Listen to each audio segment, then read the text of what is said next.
3, 2, 1. How y'all doing out there today? This is take 5 for the youtube.com Jamestown, North Carolina show. Also the Jamestown, California show going on in full effect.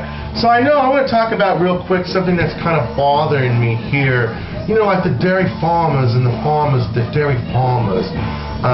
Something that's bothering me is my appearance, if it's adequate for entertainment purposes, other than humiliating the candidates and proving how much liars and disgust that they're all representing the USSR, and we're all really confused about what the hell's really going on here in real hideous politics and maneuvers, what I'm noticing, number one.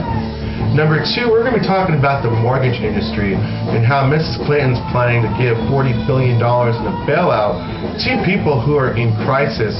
Also changing loans, freezing loans, and basically changing the way the loans people are able to operate later down in the line, perhaps coming up with an idea before she goes in and enforcing it.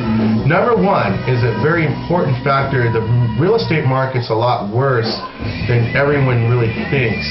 And the fact is, there's property that's close by a few years ago you couldn't touch for under $500,000.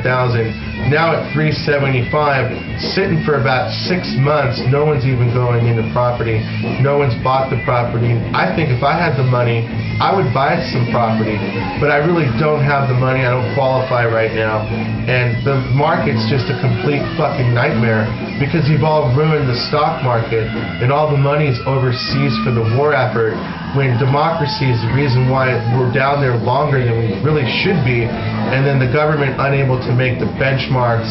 That's something I'm going to be talking about, the reconstruction idea and the reimbursement idea starting the next term if this term doesn't conclude the war and make all war agreements, because what's happening is they're not only nickels and dimings, they're penny pinching people all the way down to the real estate market, pretty much putting people on the street. And it's been a ripple effect for the last 2 years. But what I've noticed the last 2007 and the beginning of 2008, it is worse than you all really think.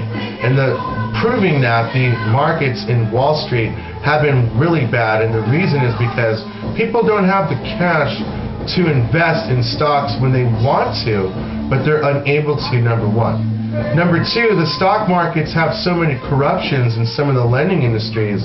Some of those people were some of the people's lenders, so they're really confused. And that's also about a year before it starts rebounding. But good move.